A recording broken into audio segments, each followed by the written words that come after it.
রাজনৈতিক জীবনে একটা অত্যন্ত আনন্দের দিন, কেননা দীর্ঘদিন ধরে বাংলাদেশের গণতান্ত্রিক রূপান্তরের জন্য নতুন একটা রাজনৈতিক বন্দোবস্ত প্রতিষ্ঠার জন্য আমরা লড়াই করছি।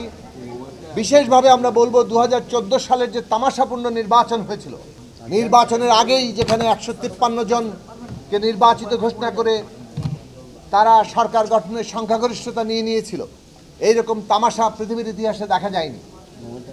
তারপর থেকে আমরা এই প্রশ্ন নিয়ে আলোচনা করেছি যে সাংবিধানিক পদগুলোতে নিয়োগের যে কর্তৃপক্ষ, সেটা যদি সরকারের হাতেই একচ্ছত্রভাবে থাকে, তাহলে ওই ধরনের কমিশন তৈরি হয় যারা একটা পুরোপুরি তামাশা, ভুয়া, জালিয়াতির নির্বাচনকে সুষ্ঠু নির্বাচন বলে চালিয়ে দেয়। যেখানে কোনো ন্যূনতম ভোট পড়ে না, সেখানেও তারা বলে এত % ভোট পড়েছে ইত্যাদি ইত্যাদি। আমরা সেইখান থেকে বলে এসেছিলাম যে একটা সাংবিধানিক কমিশনের মাধ্যমে যাতে সাংবিধানিক পদগুলোতে নিয়োগ দেওয়া হয়। আমরা এটাও বলেছিলাম যে সাংবিধানিক কমিশন সরকারি দল, বিরোধী দল এবং বিচার বিভাগের প্রতিনিধিদের সমন্বয় করতে হবে। প্রধানমন্ত্রী, বিরোধী দলীয় নেতা এবং প্রধান বিচারপতি অথবা তাদের প্রতিনিধিদের সমন্বয়ে গঠিত একটি সাংবিধানিক কমিশন সাংবিধানিক পদগুলোতে নিয়োগের জায়গায় আসবে। আমরা এই ছাত্র শ্রমিক জনতার অভ্যুত্থানের পরে যে অন্তর্বর্তী সরকার গঠিত হয়েছে, তাদের উদ্যোগে যে কমিশনগুলো গঠিত হয়েছে, এখন ঐকমত্য কমিশন, তারা এই প্রস্তাব নিয়ে এসছেন।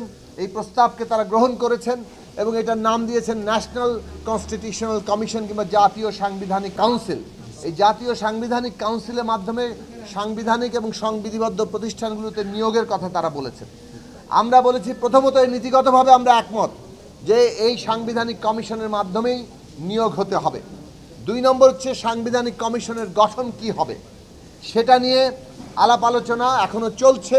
প্রথমত এই সিদ্ধান্ত তো আসা দরকার যে নীতিগতভাবে সাংবিধানিক কমিশনের মাধ্যমে এই নিয়োগগুলো হবে কিনা, সেই বিষয়ে এখনও পুরো ঐকমত্য হয়নি। আমরা আলাপ আলোচনা করছি। আমরা বলেছি যে অনুরোধ করেছি যে এই আলোচনা আজকেই শেষ না করে এই আলোচনা প্রয়োজনে আরও সময় নিয়ে করা দরকার, কেননা রাষ্ট্রের অত্যন্ত গুরুত্বপূর্ণ একটা প্রশ্ন এই প্রশ্নকে কেন্দ্র করে আবর্তিত হচ্ছে। কাজেই এই বিষয়ে সাংবিধানিক কমিশনের মাধ্যমে নিয়োগের ক্ষেত্রে আমাদের ঐকমত্যে আসা দরকার। 2 হচ্ছে এর গঠন কি হবে, সেটা নিয়ে তাদের যে প্রস্তাব, সে নিয়ে বিভিন্ন মত আছে, সেটা নিয়েও আমরা পরবর্তীতে আলোচনা করব। অনেকেই বলেছেন রাষ্ট্রপতি এবং প্রধান বিচারপতিকে এর বাইরে রাখার, সেই বিষয়গুলো আলোচনার মধ্যে আছে। 3য় বিষয় হচ্ছে কোন কোন প্রতিষ্ঠান এর আওতাভুক্ত হবে।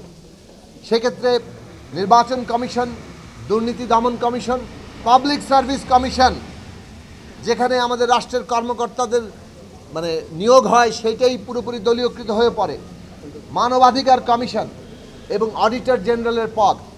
এই 5টি প্রতিষ্ঠান ন্যূনতম, অন্ততপক্ষে এই 5টি প্রতিষ্ঠানকে এই সাংবিধানিক কমিশনের মাধ্যমে নিয়োগের আওতায় আনা যায় কিনা, সেইটা নিয়ে আলাপ আলোচনা আমরা চালিয়ে যাব। এবং এইটা বাংলাদেশের ইতিহাসে আমাদের গণতান্ত্রিক রাষ্ট্র গঠনের ক্ষেত্রে অত্যন্ত জরুরি একটি পদক্ষেপ বলে আমরা মনে করি। একটা ঐতিহাসিক সিদ্ধান্ত হবে যদি আমরা এই কাজ করতে পারি।